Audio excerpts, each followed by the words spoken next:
मैं अपने बच्चे से हमेशा ये बात करता हूँ कि भैया मुझे सबसे पहले ये चाहिए कि तुम खुश रहो। अगर पर्पस स्पष्ट है तो तरीके सारे मिल जाएंगे, अगर पर्पस स्पष्ट नहीं तो तरीके नहीं मिलेंगे। लड़कियां ऑब्जेक्ट नहीं होती हैं, इंसान होती हैं। तुम्हारी माँ, तुम्हारी बहन भी लड़की है। ध्यान रखना, जिससे प्रेम करो, जिससे शादी करो, वैसा ही सलूक करना जो चाहते हो कि तुम्हारी बहन के साथ भी हो। अभी 2 महीने पहले एक वेब सीरीज आई है दहाड़ नाम की, अगर नहीं देखी है तो उसको देखिए। वो कई मामलों में अच्छी वेब सीरीज है। मैं उसका प्रचार करने के लिए नहीं आया हूँ, तो संयोग से मुझे अच्छी लगी तो बता दिया। जो मैं कहना चाह रहा हूँ उसमें क्या है, उसमें एक पुलिस का एसएचओ है या डीएसपी है, शायद एक अधिकारी है पुलिस का। उसी के जुरिसडिक्शन में एक स्कूल में उसका बेटा पढ़ता है और स्कूल से कंप्लेंट आई, कुछ बच्चे एक मोबाइल फोन एक कमरे के अंदर देखते हुए पकड़े गए हैं। वो मोबाइल फोन वही है जिसको उसका बाप ढूंढ रहा है किसी क्राइम की इन्वेस्टिगेशन के लिए, वो नंबर ट्रेस कर रहे थे, वही नंबर है। तो बाप और पुलिस की पूरी टीम भागी है और प्रिंसिपल ने कहा कि वो बच्चे इस कमरे के अंदर हैं। अंदर गया तो उसका अपना बच्चा ही है। वो बच्चा क्रिमिनल नहीं है, वो तो गलती से फोन उसके पास आ गया, वो वाला जो फोन क्रिमिनल का था उसके पास आ गया। और तब वो पुलिस वाला देखता है कि उसका बच्चा और उसके 3-4 दोस्त वो सब वीडियोस देख रहे हैं जो 9-10 साल के बच्चे को नहीं देखने चाहिए थे। लेकिन उसके बाद सबसे इंटरेस्टिंग बात क्या है, घर जाके वो पुलिस ऑफिसर अपने बच्चे के साथ बैठता है और कम से कम 2-3 मिनट का सीन है। किसी फिल्म या वेब सीरीज में 2-3 मिनट का मतलब बहुत बड़ी बात होती है। जब हम फिल्म लिखते हैं तो हमारा टारगेट होता है कि कोई भी सीन 1 मिनट से ऊपर का नहीं होना चाहिए किसी भी हाल में, वरना लोग बोर हो जाते हैं। मैक्सिमम 1 मिनट होता है। 2-2.5 मिनट तक एक थीम पर बात चल रही है, इसका मतलब डायरेक्टर चाह रहा है कि ये बात ठीक से पहुंचे। और बाप अपने बेटे को सिखा रहा है कि बेटा ये चीजें इस रूप में नहीं होनी चाहिए, इस रूप में होनी चाहिए, सही उम्र में होनी चाहिए। और तुम जो वीडियो देख रहे थे उसमें लड़की को ऑब्जेक्ट की तरह इस्तेमाल किया जा रहा था। लड़कियां ऑब्जेक्ट नहीं होती हैं, इंसान होती हैं।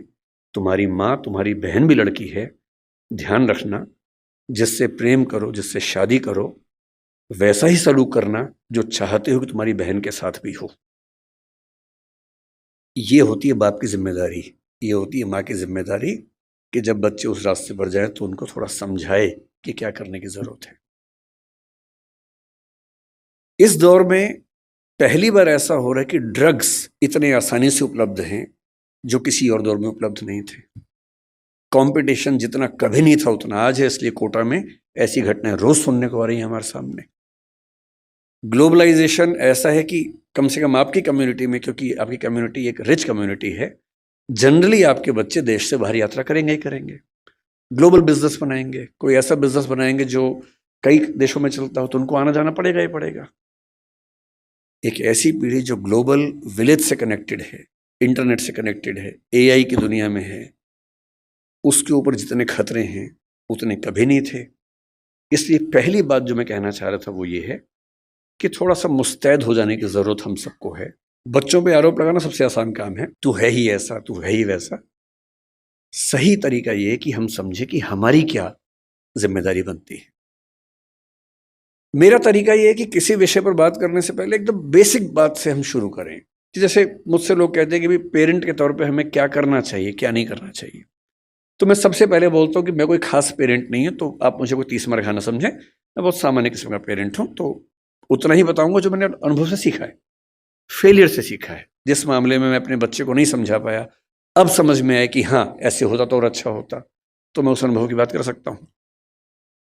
सबसे पहला सवाल अपने आप से यह पूछना है कि हम अपने बच्चों से चाहते क्या है, पर्पस क्या है हमारा। अगर पर्पस स्पष्ट है तो तरीके सारे मिल जाएंगे, अगर पर्पस स्पष्ट नहीं तो तरीके नहीं मिलेंगे। मैं अपने बच्चे को किस रूप में देखना चाहता हूं, अगर ये क्लैरिटी है तो सारे रास्ते क्लियर हैं। तो मैंने अपने आप से पूछा कि मैं अपने बच्चे की जिंदगी में क्या चाहता हूं। तो मैंने 4-5 एरोज निकाले कि क्या मैं ये चाहता हूं, ये चाहता हूं या ये चाहता हूं। एक चीज मैंने सोची कि मैं अपने बच्चे को सफल होते हुए देखना चाहता हूं, सक्सेसफुल। टाइम हो गया? ठीक है, आप जितना कहेंगे 10 मिनट। ये छुप के बोल रहे 10 मिनट, तो मैंने खुल के बोल दिया। तो मेरे सामने 3-4 चीजें हैं कि मैं चाहता हूं कि मेरा बच्चा सक्सेसफुल हो। सब चाहते हैं, आप भी चाहते ही होंगे। सक्सेस का मतलब है खूब पैसा हो, पावर हो, प्रसिद्धि हो, सामाजिक रसूख हो। फिर मैंने सोचा कि नहीं, मैं ये चाहता हूं कि मेरा बच्चा कायदे का इंसान बने, उसमें एम्पैथी हो, पेरेंट्स से, परिवार से, दोस्तों से, समाज से अच्छा संबंध हो, कमिटमेंट्स पूरी करता हो। फिर मुझे लगा ठीक है कमिटमेंट्स, लेकिन मैं चाहता हूं कि मेरा बच्चा इतना मजबूत हो, स्मार्ट हो कि किसी भी चैलेंज को झेल सकता हो, घबराए नहीं। फिर लगा नहीं, मैं ये चाहता हूं कि मेरा बच्चा फिजिकली, मेंटली, इमोशनली फिट रहे, स्वस्थ रहे। फिर मुझे लगा कि सब कुछ हो तो कितना अच्छा है, लेकिन तभी समझ में आया कि सब कुछ तो मेरे पास भी नहीं है, तो मैं कैसे उम्मीद करूं कि बच्चों में हो जाएगा।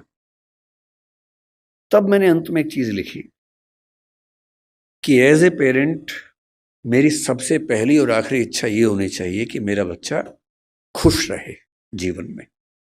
इससे बड़ी क्या इच्छा हो सकती है?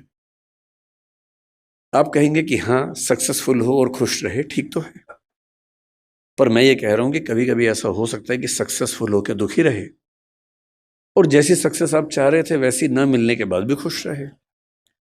और अगर मुझे दोनों में से एक को चुनना हो कि सक्सेसफुल और दुखी, या कम सक्सेसफुल लेकिन खुश, तो एज ए पेरेंट मेरा पहला भाव क्या होना चाहिए? कि वो खुश रहे। क्योंकि मैंने तो ऐसे आईएएस आईपीएस अधिकारियों को देखा है जिन्होंने आत्महत्याएं कर ली हैं, उनसे बड़ा सफल कौन होगा? मैंने ऐसे बड़े बड़े टाइकून्स को देखा है बिजनेस की दुनिया के, जो खुश नहीं है, इनसे बात करो तो लगभग रोते रहते हैं रात दिन, लेकिन टाइकून्स हैं, बहुत अमीर लोग हैं। तो मैं ऐसा क्यों चाहूं कि मेरा बच्चा ऐसा हो? तो मैंने एक पिरामिड बनाया जो शायद आपके काम का भी हो। मैं एकदम क्लियर हूं, मैं अपने बच्चे से हमेशा ये बात करता हूं कि भैया मुझे सबसे पहले ये चाहिए कि तुम खुश रहो, बाकी सब सेकेंडरी है। उसके साथ हो जाए तो अच्छा है, नहीं तो मुझे तुम्हारी खुशी से मतलब है, बाकी सब बातें बात की। खुशी कैसे आएगी? खुशी इस बात से आएगी कि मैं उसके ऊपर अपनी इच्छाएं थोपूं नहीं, समझाऊं, परसुएट करूं।